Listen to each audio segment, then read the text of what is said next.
Okay, we're going to try something a little bit different today. I'm going to record off my computer's webcam because I'm thinking I might be able to fit in a few more minutes rather than doing it off the iPad, which is a little bit weird. And as usual, I'm having just a million technical difficulties. But definitely want to get in and talk to you guys a little bit about Thomas Paine and Sleepy Hollow. But in actuality, I have a companion video I'm going to show you guys this week from Cinemassacre's Angry Video Game Nerd about an actual trip to Sleepy Hollow, which I think is actually more informative than anything I would just have to say about it.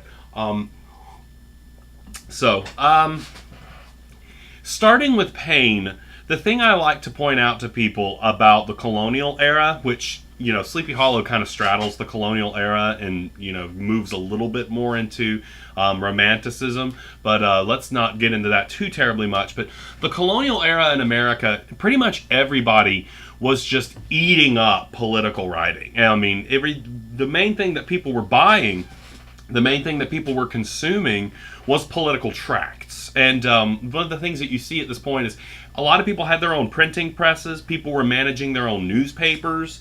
And these were serving to spread the ideals that were quickly burgeoning in America, which, you know, obviously, if you read the Constitution, if you read the Declaration of Independence, you can get a quick idea of what what was going on.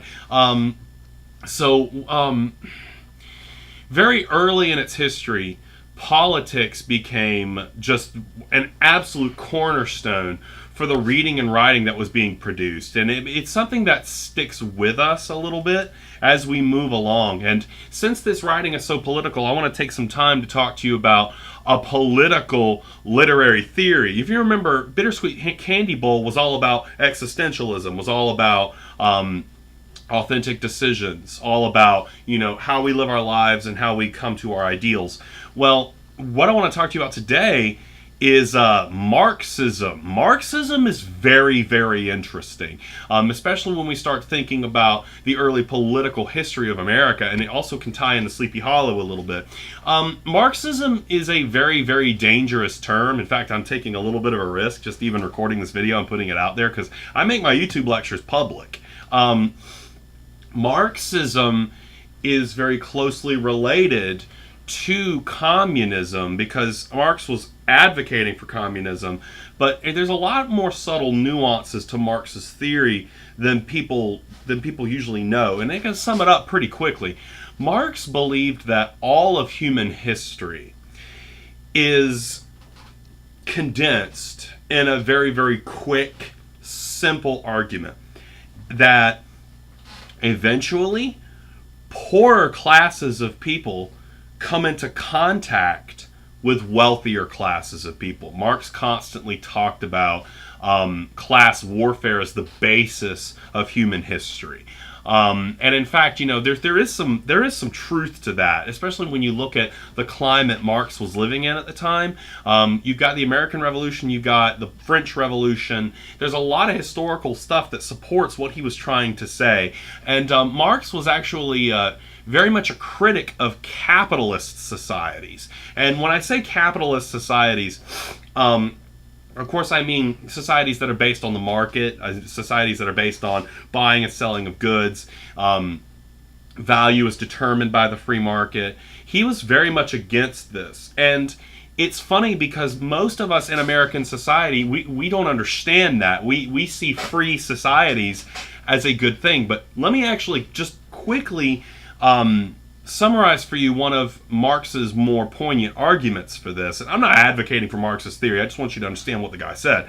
And I'll explain how this connects to literary theory in a second. Let me get my wag of the finger in there.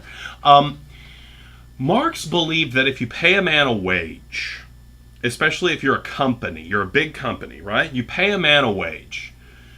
What you are doing is you are buying that man's labor for a fraction of what it's actually worth. And if you think about it, there is a little bit of logic to this, because in a capitalist society, we make profit by selling goods and services for less than they are worth and extracting a profit from them. That's like one of the main bases of capitalism.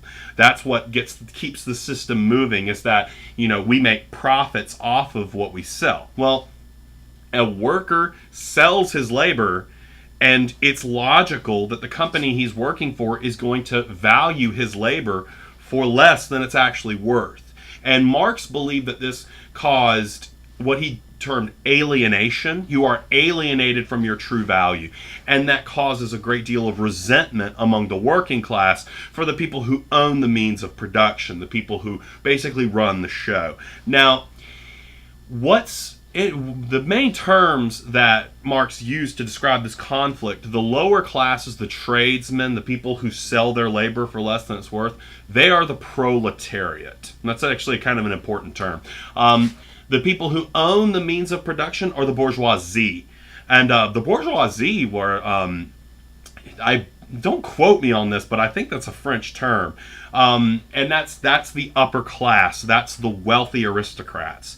And he believed that all of human history was the gradual coming into conflict where the people on the lower end of the spectrum rise up against the people on the top of the spectrum. There's a lot of really weird philosophical gobbledygook of where this came from, and it's really, really interesting, but I'm not going to waste your time too much with that. All you need to know about Marxism is that when we look at literature, you can see these types of conflicts. You can see this stuff kind of bubbling underneath the surface. And Marxist theorists believe that substantiates his argument that so much of literature is based upon these conflicts. And it's funny because what we see in Thomas Paine is an argument for the overthrow of tyranny.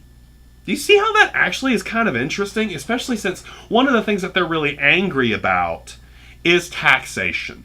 Is the fact that the British at this point in time were taxing the colonies what they deemed to be an inordinate amount. They believed that, the king was taking advantage of them, which is really odd that you can look at these documents of the burgeoning American society and you can kind of conveniently put them into a weirdly Marxist context, that here we have a revolution brewing. And so that's one of the things I want to point out to you, that it kind of weirdly conforms to what Marx was saying. Now, the other thing I want to point out about Paine is this. As you read Paine's writing, does it remind you of something else that you've read? In my opinion, Paine sounds like a fire and brimstone preacher. Now, he invokes the name of God several times as we move through this. He is justifying and trying to make the argument that God is on our side. We are in line with God's will. That is a very Puritan thing to do. One of the things I'm going to kind of try to emphasize to you as we move along is that the Puritan kernel, the religious ideals, they survive. As we move along, we constantly return to it. And Paine is very much employing this religious rhetoric, and he's doing it with the gusto of a fire and brimstone teacher. He's talking about evil. He's talking about, moral right and wrong, God's will, providence. I'm sure you noticed this. And there's something essentially puritanical about his approach. I don't want to spend this entire lecture on Paine. So I'm going to move on now. I'm going to kind of give you guys a little bit of a discussion question about Paine later, but let me make a brief discussion about Sleepy Hollow.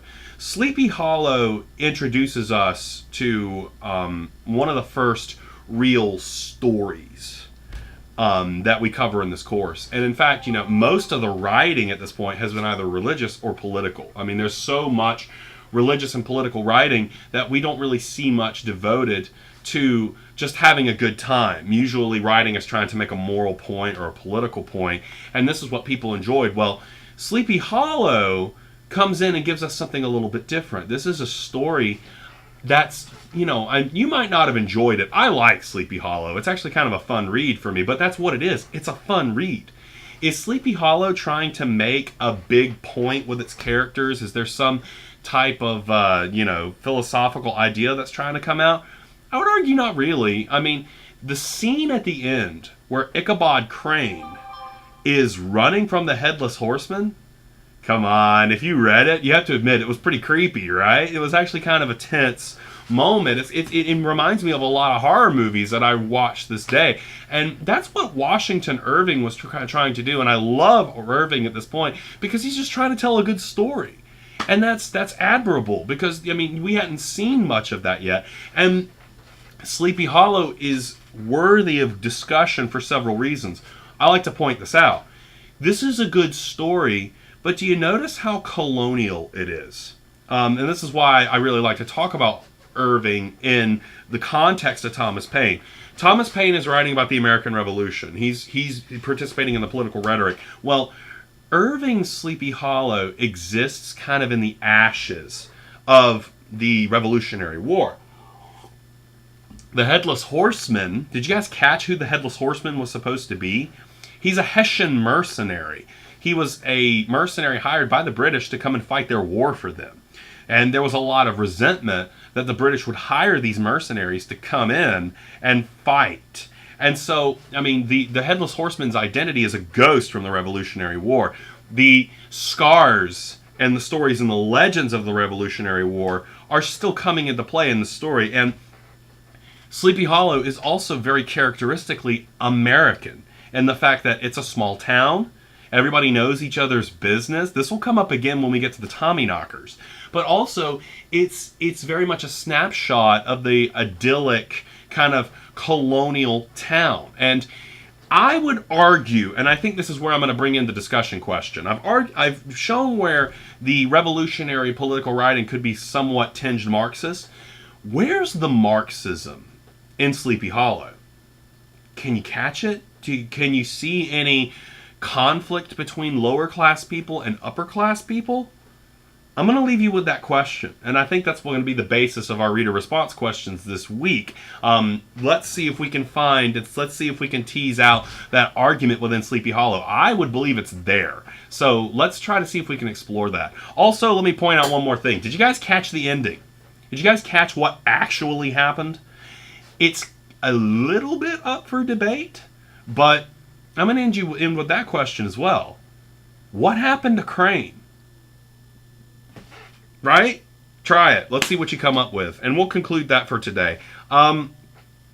Next week, I think we're getting into Romanticism. I'll let you know about the reading list. But man, you're going to like Romanticism. It's really cool. We finally get into more fun stuff. We get into more poetic, kind of like tantalizing stuff. So yeah, you guys just hold on for Poe. Ooh, Edgar Allan Poe. Good stuff.